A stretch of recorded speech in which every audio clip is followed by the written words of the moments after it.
Welcome back to the Jump 5 Labs podcast, the show for founders who want growth without the guesswork. Here we talk about the systems driving predictable growth. And today's guest has built multiple businesses, rebuilt herself from burnout, and turned that personal transformation into a mentorship program helping solopreneurs. Deana Brown Mitchell, welcome to the show. Thanks so much for having me, Jay. I'm glad to be here. The pleasure's all mine. Let's kick things off, Deana. For listeners meeting you for the first time, what's the snapshot version of how you got started in entrepreneurship? Well, I was 14 and my mom owned a nursery school that she started when I was a year old. And my dad and I decided to build a snow cone stand outside of the nursery school. So that was my business during the summers all through high school. You've started, well, you mentioned that you've built 7 businesses. Which one of those changed your life the most? I think my most successful one I started in 2010. I had for 10 years. We did corporate events all over the state of Colorado. And I lost that one to COVID. So that one kinda changed my life pretty profoundly. But I would say my nonprofit and the other business that I have now are really more aligned with my mission in life.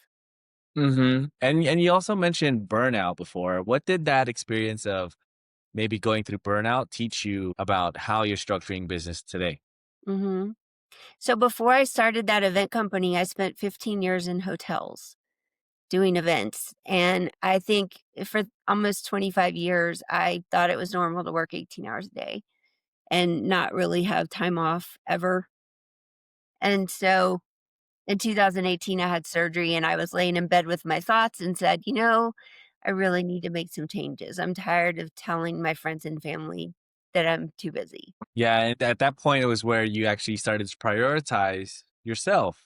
That once you started to block out time for just you, your revenue doubled the following year. And what was the first thing that you maybe stopped during that transition that created space for you to make the shift?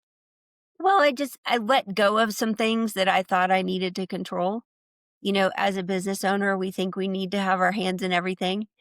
And I did for a long time. And I just started giving my team more responsibility and they wanted it anyway.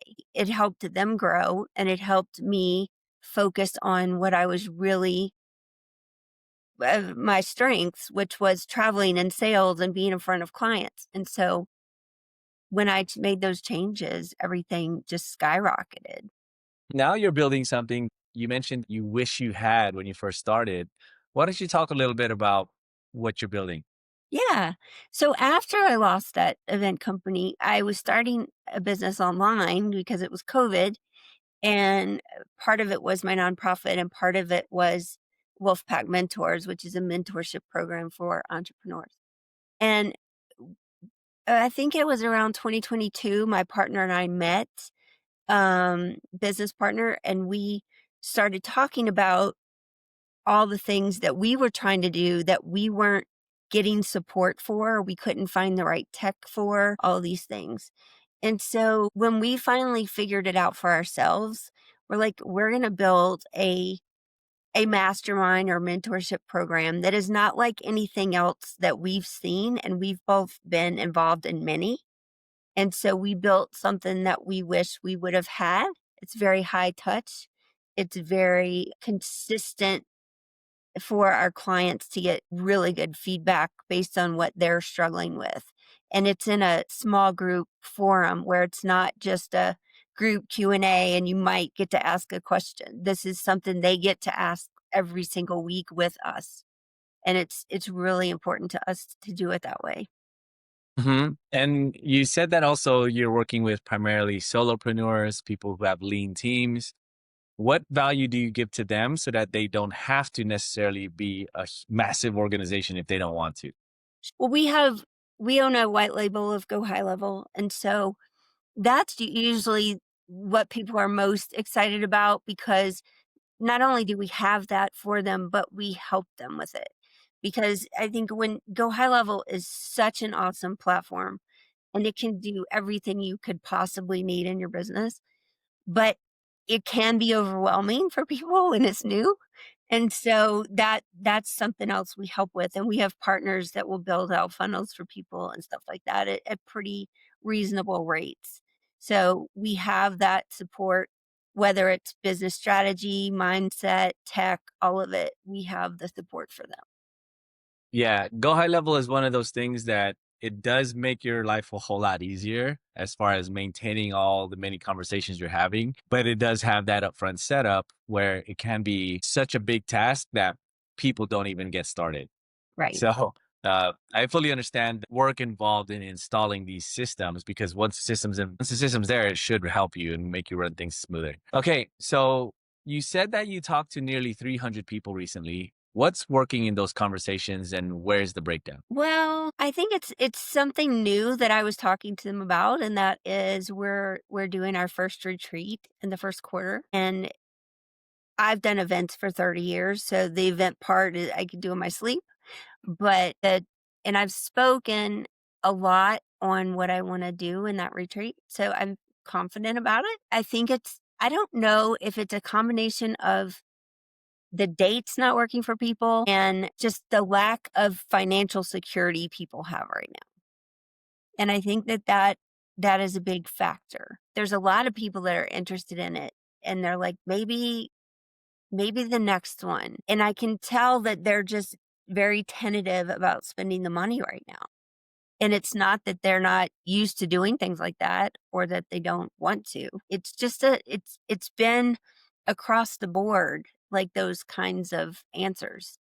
And so I don't know. It's been difficult. Yeah, and you also mentioned that selling online feels a little bit different from your traditional sales experience. What do you feel like this has been the toughest part of the learning curve for you so far? I just think it's a different way to interact with somebody. It's just this specific thing that I'm working on has been a little more difficult than I expected. I'm really good at building relationships with people normally and things like that. So I don't know. Maybe I just haven't found the right groove to present what I'm doing. I don't know. Well, it's marketing, so it's not a real science. It's more of a testing thing.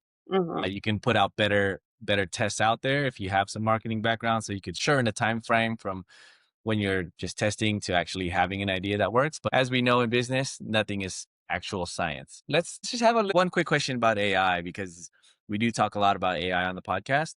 If you had a magic AI robot that could take over one part of your business, what would you have it do? Sales. Right. Yeah. It's the most time consuming thing. You know, and it's when it's your job and that's all you have to do, that's great. I like it. I enjoy talking to people and meeting people. But because of everything else I have on my plate, I would love to be able to offload some of that work. And then you also have another strategy where you are posting content regularly on LinkedIn. Talk about that one client who came directly from LinkedIn without ever speaking to you. What do you think happened there? Why don't you describe that customer journey?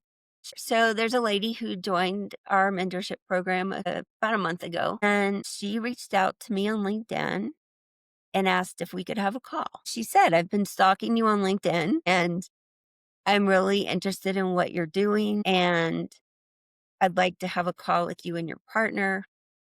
We did that. Then she asked to have a call with one of our clients, and we set that up for her, and then she joined us. It's amazing. It's a long-term nurture. What a lot of people Mhm. often forget is the content that you post is a little bit of a sample size of what it's like to actually work with you. So people that are not posting content, it's a bit of a disservice to yourself and to your business because you're basically giving people a little bit of a free trial as long as you're giving value, giving content. Definitely agree with your strategy there. What's next for you? I know you're working on your retreat in Q1. By the way, Deana is from Colorado, so if you are in that area, make sure you reach out to her. If you're in entrepreneurship, looking for some more in-person help with your business, she's based out of Colorado.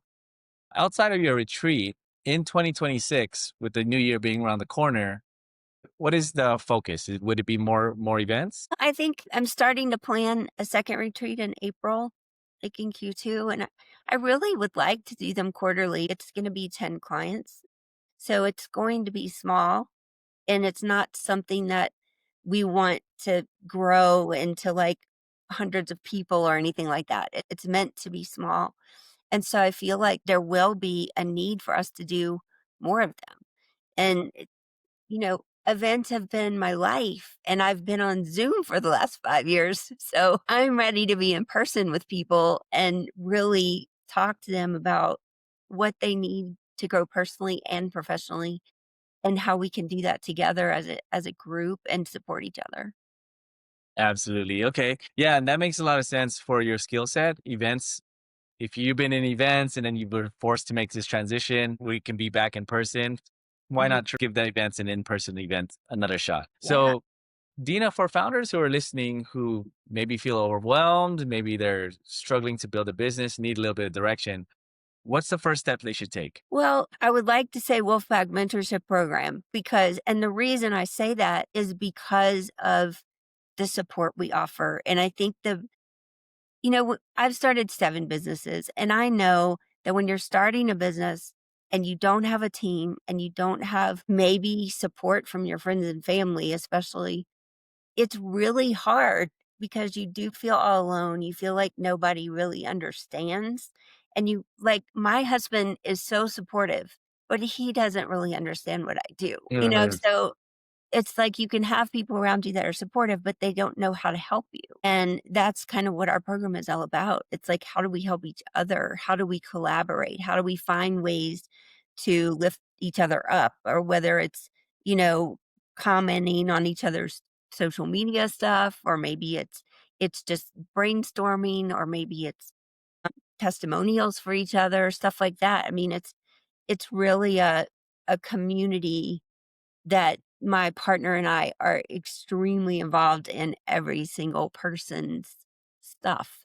And that goes with tech too. We have tech office hours so people can come talk about their website or their funnel separate from like the business strategy or the mindset stuff that we talk. And who is a perfect fit for Wolfpack Mentors? I think it's somebody who either is just ready to start a business and doesn't know how to do that, or maybe it's somebody who has a business and is successful already and they're making 5 or 6 figures, but they don't have the support they need to grow further. And so, my event business was a multi-million-dollar business for several years, and I built that from nothing by myself. I've also built things that failed, so I feel like I have a lot of experience in different areas to help other people with whatever it is they need. Yeah, and one last thing, you do have a mental health mission, something called Scars to Stars. Why don't you talk a little bit about that? So I'll be quick with this, but it's a little heavy.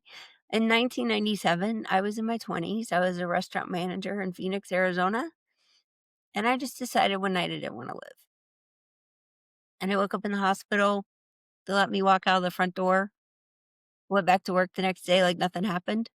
And for 23 years, I never talked about it. 18, after that surgery, and I started making changes for myself, I lost a friend in college to suicide. And I just felt like I had been trying to have lunch with him. And I always just wondered, like, if I would have been able to have lunch with him, would it have mattered if we had a conversation about it?